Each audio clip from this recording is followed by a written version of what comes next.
But I appreciated the way he helped me because he just didn't spoon feed me everything. He didn't just hand me the game, because a lot of people now just they describe help as just, hey, can you just put this in my hand and just let me and just do it for me, or can you just can you spoon feed me all of the information? So that at that period it was kind of like, okay, I didn't understand how to take it, but going through that, hitting my head on the wall a few times, learning how to find my style and making sure like at a point where my taste and my style will finally meet. And welcome back to Have a Map, where we talk all things career. Excited about today's podcast. Got one of the homies on here, so can't wait to learn a little bit about what he's been up to and what he's been doing. But first, you know, I'm Mamadou Njai, founder of Dim Events, and today I have a great young eye. She has a great eye for talent, and she's actually, I think, one of our youngest interns that we've had, right? Freshly out of high school. She actually started the internship before she graduated. But I'd like to introduce Kaya. Kaya, say what's up to everyone. What's up? What's up? My name is Kaya. I am 18, a fresh 18. I am a graphic design intern at Dim Events, and I hope to further my education in graphic design and illustration as well. I will be attending Columbia College the next year, hopefully if COVID isn't going out of control before then, but hopefully, you know, I get to my goals. I'm so excited to be here. Anyone have a map? Because I get lost a lot and I have no sense of direction at all. So maybe Josh can help me with that as well. If you have a map, please give me one. Perfect. I want to introduce a good friend of mine, I cannot speak today. Josh Pollard, my homie, a good friend, a wine connoisseur, an art enthusiast. I've known Josh for ever since. I think this is like 2013. I say Yeah. 2013, 2014. That's what I was gonna say. It's been some years. It's been some years. So, Josh, tell us a little bit about you. Tell us what you do, and where you from. Yeah. All right. So my name is Josh. I go by the art moniker Thelonious Blue. I'm from Chicago, South Side, specifically over East, born and raised. 27. I'm a freelance art director and graphic designer, working my way to being a creative director of sorts. And as of lately, everything has been pretty cool. I got my start in graphic design. Just basically everything was self-taught. And I ended up starting because I would say a mutual friend of ours that I'll keep under wraps used to design for me when I was about 17 or 18. I wasn't necessarily privy to graphic design or necessarily privy to digital art at the time. I knew how to paint, I knew how to draw and all of that, but I wasn't necessarily hip to that. And I ended up sending in a piece one day, and it ended up rubbing him the wrong way a little bit when I asked him for some changes. And long story short, he kind of told me I wasn't going to be where he was at the time and all of this. So that was kind of like one of the fuels to my fire when it came to graphic design. But as of recently though, I've been working on stuff with Juice Wrld. I just got done doing a project with Juice Wrld and The Weeknd for their new single called Smile. That's out now on all platforms. I'm currently working with it's a few people. I work with Fat Tiger heavily. I've done work for the city of Chicago, UIC, Chick-fil-A, the list can go on. But yeah, everything self-taught, everything self-owned. I don't work for anybody. It's been a hell of a ride so far. Yeah, it's crazy. I remember when y'all was like by like West Town area, and that's when you and your brother left corporate at the same time, correct? It was about 6 months apart. So okay. Shout out to my old boss, Phil, because Phil actually really believed in me. So I ended up getting wrote up a lot when I was at work because I used to have my laptop out in between calls. So I'm sitting there helping out clients and trying to bind these insurance packages and all of that, but I'm still working on stuff for Pyramid. I'm still working on stuff for myself. working on stuff for you, working on stuff for some of the homies. It was just like, all right, this was where my calling was. I just didn't have enough time because I had to make ends meet. So it was around, I would say it was like the end of December towards the top of January. PTO only rolled over to January. It didn't roll over past that from the previous year. So I stacked up probably like a month and a half of PTO, and they got kind of pissed that I ended up taking all of it at the same time. So I was just like, if it don't roll over, I might as well use it. I earned it. So I'm sitting there like, okay, you can't be mad about it. But what ended up happening was it was January 29th, 2016. I'll never forget it. My boss called me and said, look, your supervisors are happy with you taking the PTO off. It's real hectic around here right now, blah, blah, blah. Let me fire you. And I was like, fire me? Like, I could just quit. He was like, nah, you could get unemployment and do all the other cool stuff and then try to go ahead and start budding for your graphic design career. Because that's what you really need to do. He said, you don't want to be in insurance. You don't want to work for corporate. You barely listen to us. So why don't you just do something that like you can put your full heart into and then still have some support on the side while you building yourself up? So I was like, all right, cool. Why not? So January 29th, 2016 was the last day I worked corporate for anybody other than like me getting contracted by a corporation or something to work with them as a freelance artist. But yeah, like working for somebody, no, I haven't done that in a long time. And then 6 months after that, my brother left the same job, same way.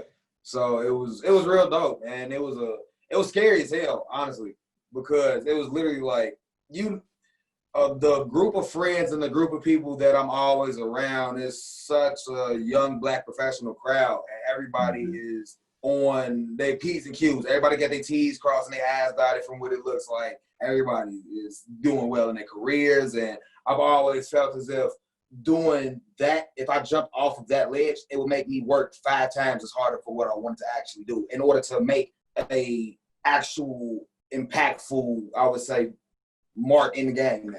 So yeah, now it's just like I've been thinking about wanting to go work with an agency full time doing a creative director role or something, but it's still kind of like I'm still weighing the pros and cons because it's really cool having your own freedom, working for yourself.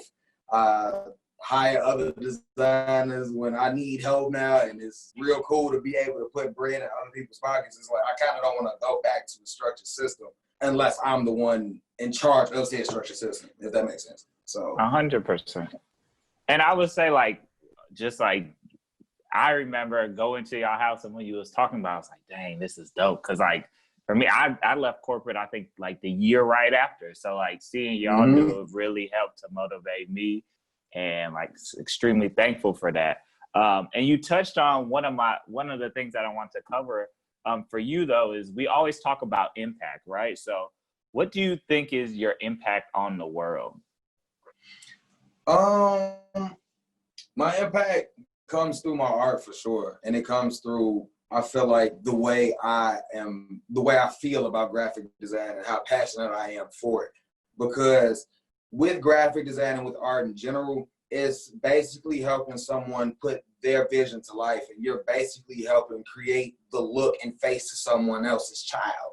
So for me, it's kind of cool to be able to control, not even control, but to help visually stimulate the world around me. And I can kind of create the world I want to live in through my clients, and being able to express myself and being able to help express their ideas and have that impact on the visual art of the world, and just having people see different sides of what art can be. And I would say also, one of my bigger impact, I feel like one of my biggest things too that I feel like I have a really good impact on is helping out kids when it comes to art. That's like one of my biggest things that I take pride in. I love doing community initiatives.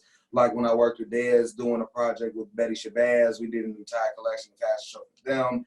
Then I got to help Joe Freshgoods during All-Star Weekend with his New Balance community initiative, where we got to teach kids the fast-paced environment of a graphic design process and how to get stuff done on a tight deadline. So those types of structures I love doing as well, and I want to have a larger impact starting things in the future, like community programs and graphic design programs and art programs for kids who aren't necessarily don't necessarily have access to it in their neighborhoods or from their schools and around, I would say, their peers. And where it's not necessarily art, I feel like is more of a accepted thing now than it was before. But it's always been a thing where you have to be somewhat self-motivated to do it. You always have to be self-motivated to do it. So I want to be somebody in a position where I can teach kids and give them the same tools that I have now, but I wasn't given when I was a kid. So that's definitely something that I've been thinking about, and that's one way that I want to have an impact on this world too. You know what? I commend you for that, Josh. That takes a lot of heart to actually give back, you know. And then I wanted to link back to what you said about when you're taking care of somebody's baby and their ideas, you're making it a visual aspect. And you coming out, like, I'm 18 now, I'm fresh out of high school, and you have that weight on you, feeling overwhelmed, how to do this, how to do that. And do I want to be tied down to a corporate institute, or do I want to freelance? And I mean, for me, having a guide is sometimes hard to find when you're a creative. Let's be honest. We don't have that guide. So, Josh, my question to you is, like, what was your experience fresh out of high school? Like, what did you want to do with your creativity, you know? So, fresh out of high school, I was literally at the same fork in the road that you are in right now. And I was thinking about either just not going to school and just pursuing art full time, or going to school, seeing what that route was like, and then see if I can still pursue art and do school at the same time. Now, you were saying you were going to Columbia. That makes a ton of sense in regards to what you want to do. I kind of went to the wrong school for art, but it was I ended up getting one of the best, like, I would say, social and human experiences that I could have gotten in my lifetime so far. And it's taught me how to navigate through this and be able to make these type of decisions. I ended up coming up in the streetwear scene, like working for Juggernaut from 2008 up until like 2015. But that's where I kind of really saw where my art could go and what I actually would want to do with it. So it was, Brian was always a person who I was able to ask about graphic design stuff and ask for help. But I appreciated the way he helped me, because he just didn't spoon feed me everything. He didn't just hand me the game, because a lot of people now just they describe help as just, hey, can you just put this in my hand and just let me and just do it for me, or can you just can you spoon feed me all of the information? So that at that period, it was kind of like, okay, I didn't understand how to take it, but going through that, hitting my head on the wall a few times, learning how to find my style and making sure, like, at a point where my taste and my style would finally meet, like, that ended up taking a lot of time. Just, it's really no guide to it other than consistency and actually looking up the things that you want to do and just keep practicing at that. Like, it's really no guide to it. And if you want to just continue to go hard at your art, then just do that. Like, it literally, I hate when people say stuff like that. Like, I hate when people say stuff like that too. Just go hard, just do your thing. Like, it's not conducive to anybody. But it's really like the biggest lesson I've learned in all of this is that consistency really does pay off. Like, consistency across all boards. So it doesn't even matter, like, if you feel like you're going through a lot right now, you feel like you're in a fork in the road that you can't necessarily get out of. Just keep focusing on your art. Go to Columbia, and from there, like, just master the day. Don't try to master like years in front of you. Like, that's not gonna work at that age. That's what I wish somebody would have told me. Like, I was trying to plan for, like, me being 25, 26, 24, like the now. But it would have been a lot better had I just mastered the day and just continue to build on what I did the day before. Because that level of consistency is something that can't be taken from you. That work ethic can't be taken from you. So if you apply that work ethic to your art, and I can see if that's, I'm assuming that's your art in the background. Yeah, definitely. that it's not, hold on. Just want to make sure I ain't cutting out. Yeah, like just keep working at it. Like it's already dope. You only 18, like you only fresh 18. You're only a fresh 18. So all you gotta do is just keep working at it. Just keep looking up dads. And YouTube was one of my best friends too. YouTube for sure was one of my best friends. So aside from that, it's just like consistency, honestly. Yeah. Consistency is the guy to that. Yeah. I would say like people young my age, they really stressing about the future and not really thinking about what to do now.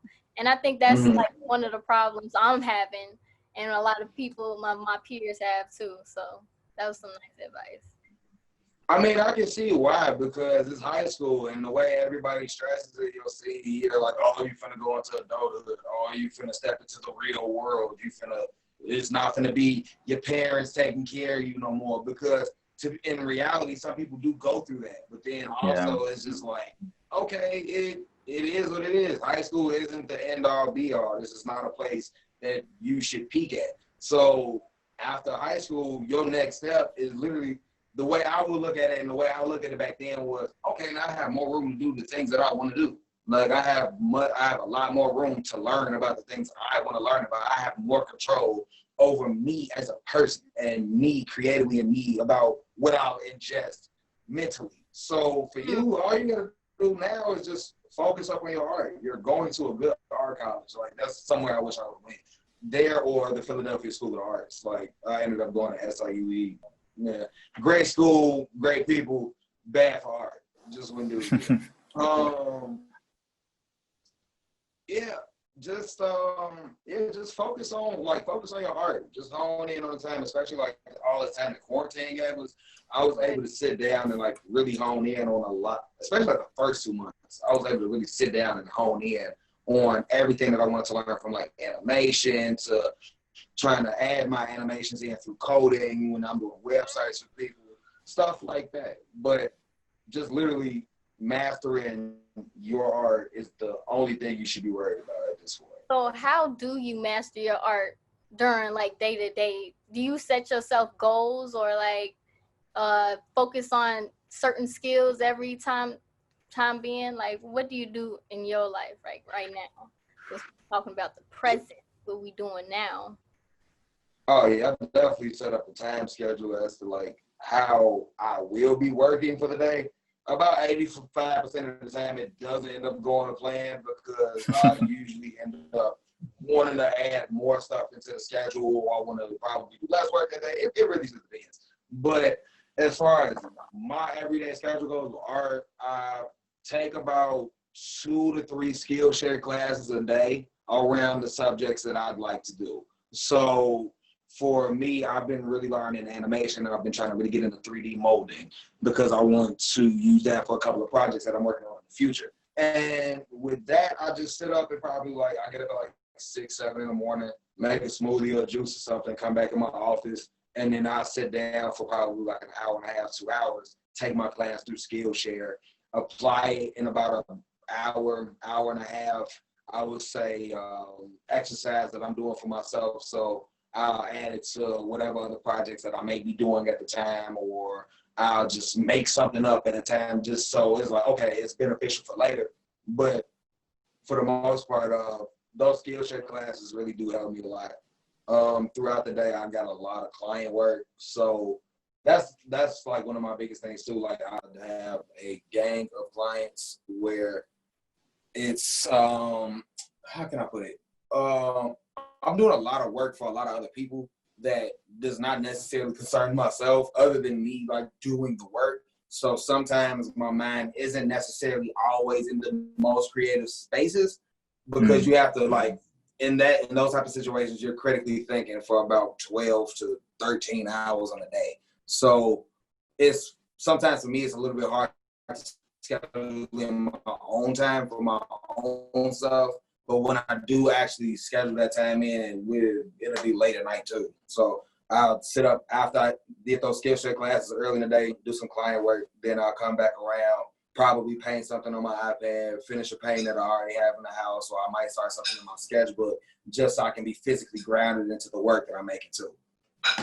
That's dope. Like I do a lot of work with graphic designers, but like I never, maybe I also don't ask these questions, but a lot of what you said is just like the re-education of it, right? And like I feel like that's what people get messed up all the time, where they don't know, like, yo, like you got to work on this every single day. This is not just like a, oh yeah, I'm cold at graphic design, I can just do whatever I want. Like, oh no, it's like, so I wish I would have drew this out before I actually started the Zoom because there was a chart that I ended up reading one day where your skill and your taste never, like, they don't meet at the time when you're starting something. So like for graphic, it's usually for like designers for the most part. So where I was at about 18, 19, I was thinking about all this stuff that I'm doing now back then, but I'm just now able to do it because I've gained enough experience and I know and I have an eye for it.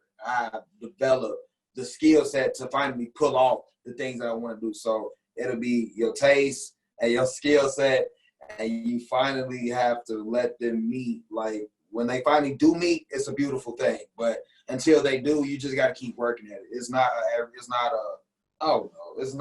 something that you can just get overnight. Even if you are super cold at doing graphic design, even if you are super cold at doing like mixed media artwork, it's definitely, especially with that, it's not an overnight process. I can't stress that enough. Like that's the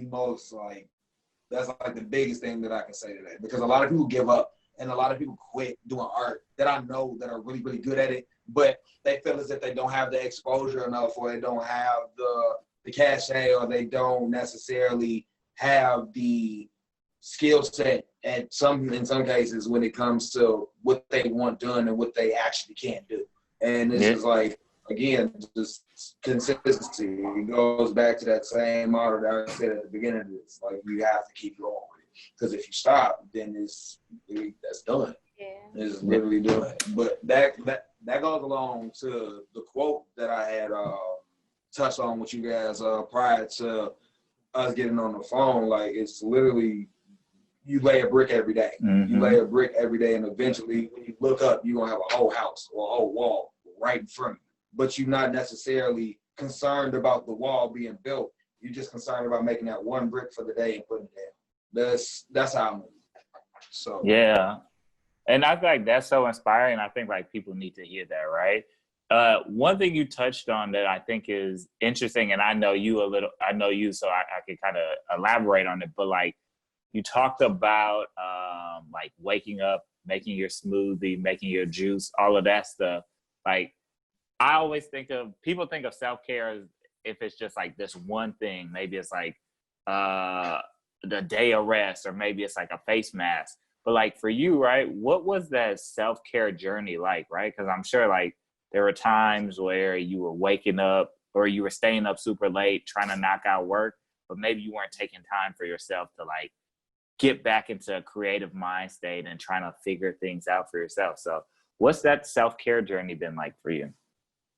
So as of recently, I felt like I've done a lot better with that, being more consistent about taking care of myself in between my work, because you know me, Mo, I've been caught in a very, very wild web of work, and I love my work so much to the point where it's just like it can definitely take a lot out of my day, and I definitely won't do enough for myself. But as of recently, and even before, I would say before COVID as well, I would take a lot of solo trips to places that I like personally. I would just, I get up in the morning, aside from like doing my smoothies or I make my juices and stuff, I go for a couple walks around the neighborhood, or I would do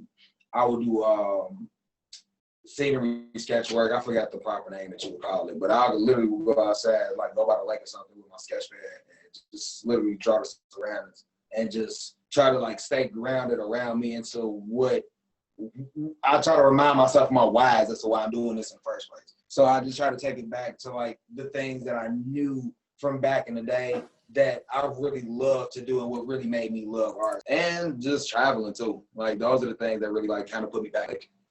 I can't go a day without it. I literally can't, because then I literally have a bad day.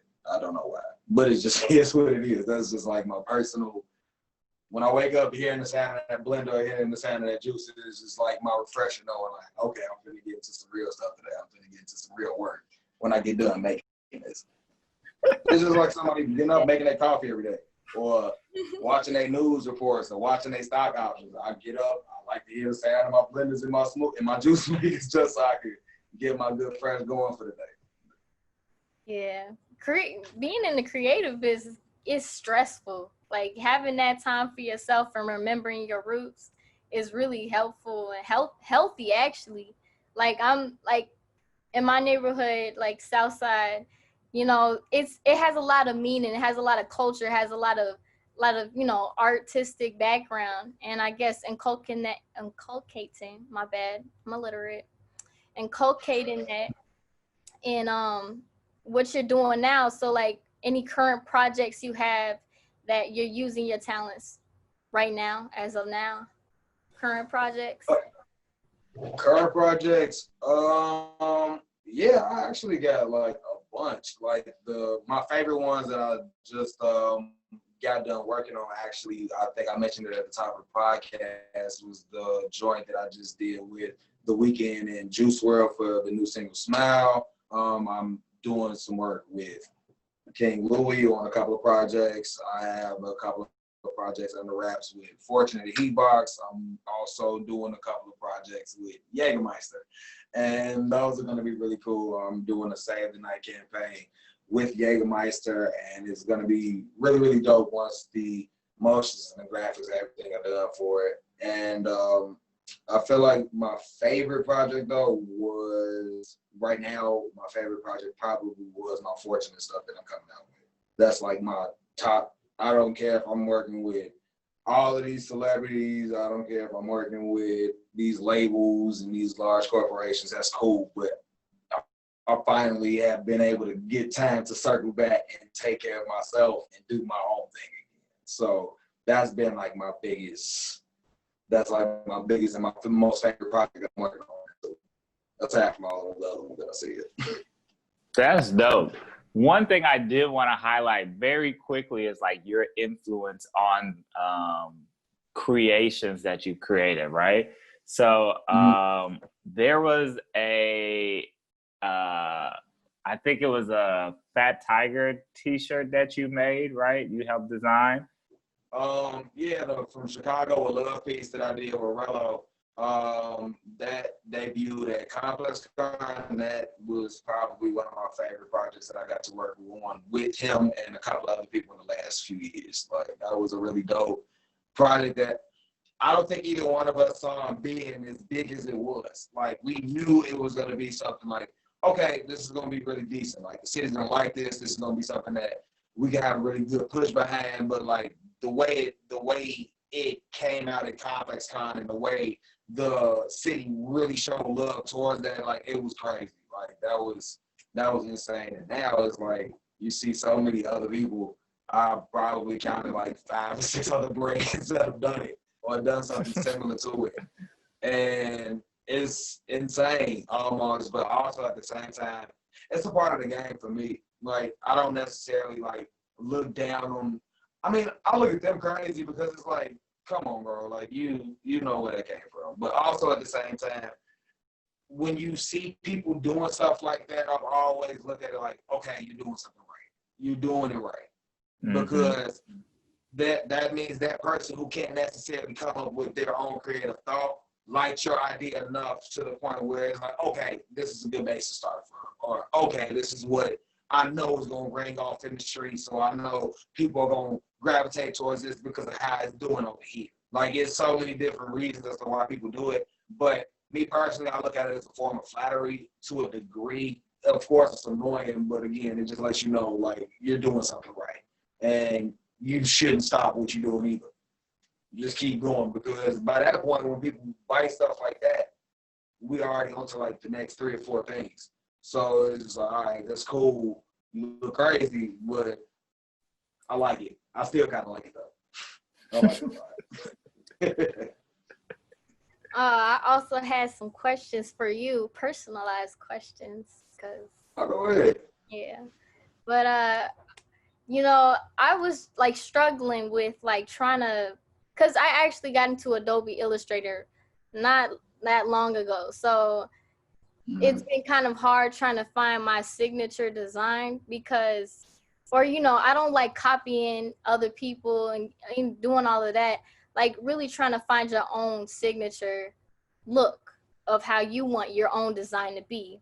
So it just emulates, oh, that she did that or Josh did that. That's so dope. Like, how do you find that? So a good way to find it is just tapping into like, one way that I did it was I used to just take pages out of my sketchbook and draw like 50 different ways to do one thing.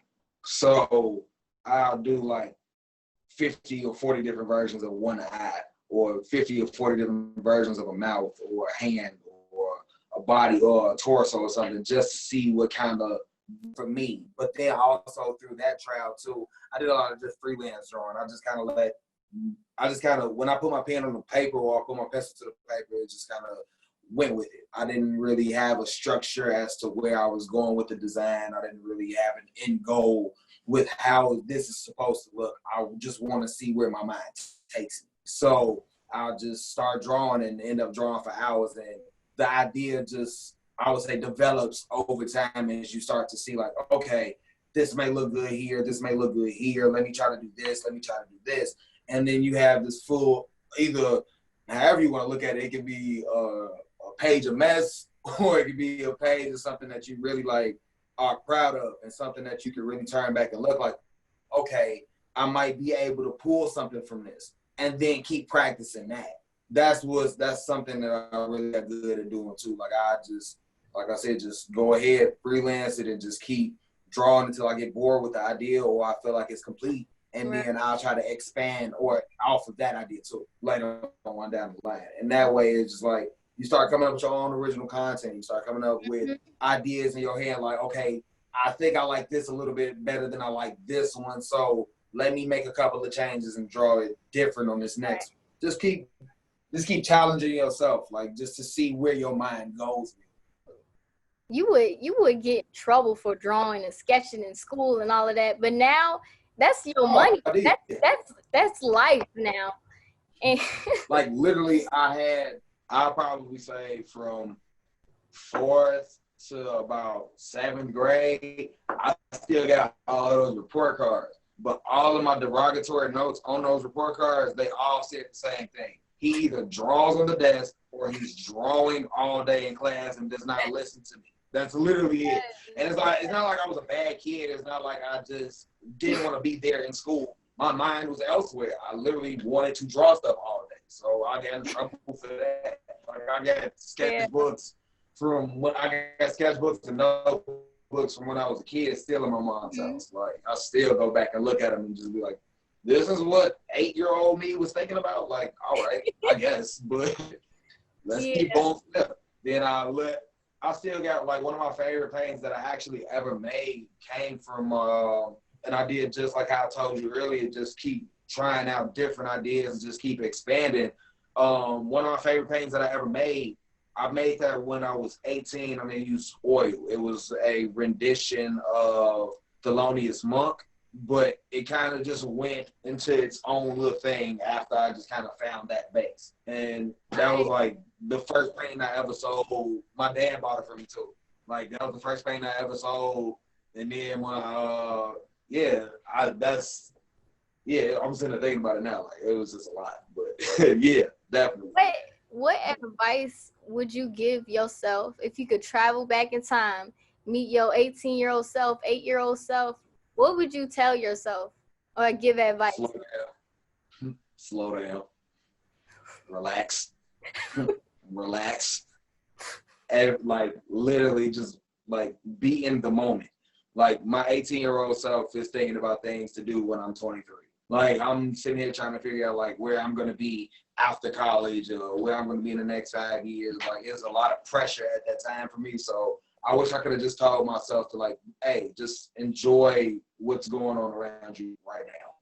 Like just be in that moment. Don't worry about 2 years from down the line, 3 years from down the line, because everything changes so fast. Everything changes really quickly. So you might be in a position where you 18 and you starting to work on your stuff, and you might make that one piece that sets you off, and now everybody in the world wants work from. And now your whole life plan is completely different from what you've already thought everything was going to be. Just enjoy the moment. Be in that moment. Be in that day. Work and master that day. But again, that's what makes me me now, though. So those are the experiences that I truly do appreciate, and those are a lot of those experiences I talk about and I reflect on now. And they were funny then, but yeah, it's like I am who I am now because of that. So I wouldn't change anything that I've done. I would have probably just told me like, hey, just slow down a little bit. Like, still do what you're gonna do, but just slow down. Nah, I think that's like the best part of advice, right? Like I feel like we struggle with that a lot because we're always trying to predict and create our future and be so hands-on, but like slowing down and moving forward and doing that in like a graceful manner where you're learning the things that you're supposed to be learning rather than trying to skip steps is something that we try to talk about all the time, especially in the internship. But I do want to thank you for jumping on here, chatting, giving us these jewels. I actually learned a lot about you that I had no idea. So that was beautiful. I feel, hey, I'm really honored, and I really do appreciate you guys hitting me up and actually asking me to be a part of it. This is something like I've been waiting for, and I've been excited for all week. And Kaya, what are you, we always talk music out here. So Kaya, what are you listening to right now? What am I listening to? I really am digging Tyler, the Creator, like recently, and dabbling into more of like underground music. As far as like, I don't know if you guys notice, Sir, he's a really good R&B rapper, not rapper, but like R&B artist. So I've been digging him a lot lately. Dope. Today is, what's the date today? Today is the 8th of August, and it's the anniversary of Watch the Throne. So I was bumping that earlier. So that was my vibe. I didn't even know that. I didn't even know that, social media is crazy. That's the only way you keep updated with stuff. They're like, oh yeah, it's the anniversary. Like, no idea. Yes. Man, thank you. So yeah, at the end of our internship, we just give people a round of applause since we've been virtual, show our appreciation. Thank you. So yeah, thank you all for tuning in to episode 10 of Have a Map. And we took some great directions from Josh today. So skirt, we out. Appreciate you.